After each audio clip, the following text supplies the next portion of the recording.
ხვალ სტუდენტებთან ერთად აუდიტორიას პროფესორებიც დატოვებენ. ახლა არ არის პირში წყლის ჩაგუბების დრო. ეს არის იმ პროფესორებისა და ლექტორების, მასწავლებლების პოზიცია, რომლებიც ხვალ 12 საათიდან იმ სტუდენტების გვერდით იდგებიან, რომლებიც ფიქრობენ, რომ ყველაზე მნიშვნელოვანია ბრძოლა, ყველაზე მნიშვნელოვანია რეჟიმის წინააღმდეგ ხმის ამაღლება. რაც შეეხება პროფესორებისა და ლექტორების პოზიციას, ისინი მკაფიოდ უსვამენ ხაზს იმას, რომ როდესაც რეჟიმი ძალადობს ყველაზე, ვისი აზრიც არ მოსწონს, როდესაც რეჟიმი აკავებს სტუდენტებს, მხოლოდ იმიტომ, რომ ისინი მარტივ ჭეშმარიტებას დემონსტრირებენ იმასთან დაკავშირებით, რომ რუსეთი ოკუპანტია, არის ბრძოლის დრო, რადგან ერთადერთი გამოსავალი არის ის, რომ ყველა დადგეს ქუჩაში, ყველა დადგეს ერთმანეთის გვერდით და ხმა აიმაღლოს უსამართლობის წინააღმდეგ, რომელიც უკვე განსაკუთრებით ბოლო პერიოდის განმავლობაში კვეთრად იგრძნობა და გაბატონებულია საქართველოში ქართული ოცნების პირობებში.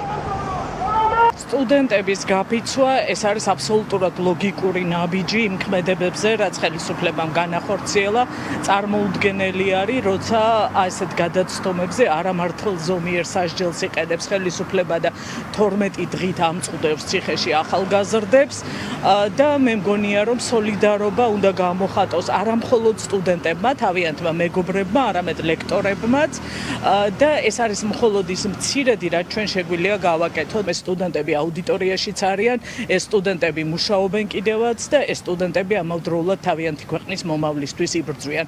ასე რომ სოლიდარობა ყველა სტუდენტს და რა თქმა უნდა დაჭერილებს თავისუფლება. ეს პროცესები, რაც უნივერსიტეტში მიმდინარეობს, ჩვენი ორი სტუდენტი არის დაკავებული ადმინისტრაციული წესით, ეგ არის კატასტროფა და ეს არ ეხება მხოლოდ სტუდენტებს, ეს ეხება ყველა თითოეულ ადამიანს. პროფესორ მასწავლებლებმა თავის წვლილი შეიტანონ, ანუ თვითონ გამოვიდნენ უფრო აქტიურად დადგნენ, დაუდგნენ სტუდენტებს გვერდით. ანუ ეს ბრძოლა, როდესაც არის ყველასი, აქ აუცილებელია, რომ აი თანაბარი ძალებით ყველანი შევიდეთ. როგორც მოქალაქეები უნდა დაუდგეთ და გავაპროტესტოთ ეგ ამბავი. ამიტომ მნიშვნელოვანია ძალიან, რომ ხარში დაუდგეთ სტუდენტებს. ჩვენი ორი სტუდენტი, თათია აფრიამაშვილი და ლიკა ლორთქიფანიძე არიან ტყვეობაში.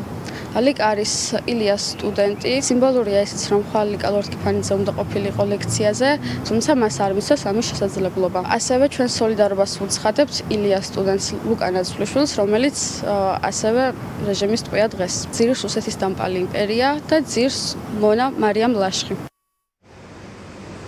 2 ივნის 12 საათზე ლექტორები და სტუდენტები კვლავ დადგებიან ერთმანეთის გვერდით. ისინი იქნებიან ილიას სახელმწიფო უნივერსიტეტის A-კორპუსის მიმდებარე ტერიტორიაზე და გაიფიცებიან ერთი დღით სიმბოლურად სწორედ იმ სტუდენტებისთვის, რომლებიც ხვალ მათ მსგავსად წესით უნდა ესწრებოდნენ ლექციებს, თუმცა ამის საშუალება მხოლოდ იმიტომ არ მიეცათ, რომ რეჟიმმა ისინი უსამართლოდ ციხეში გამოკეტა. ამიტომ ამბობენ, რომ თუ კი მათ მეგობრებს იძულებით წაართვეს ლექციაზე ყოფნის საშუალება და უფლება, თავადაც გამოუცხადებენ სოლიდარობას და იდგებიან ქუჩაში. იმის ნაცვლად, რომ შვიდად ისხდნენ აუდიტორიებში და უსმენდნენ ან ატარებდნენ ლექციებს. მათ გვერდით იქნებიან პროფესორ მასწავლებლებიც, როგორც მათი პოზიცია და კომენტარები მოვისმინეთ. ახლა ისეთ მძიმე მდგომარეობასა და ვითარებაში, როგორშიც არის საქართველო, ძალების გაერთიანებისა და ერთობლივი ბრძოლის დროა.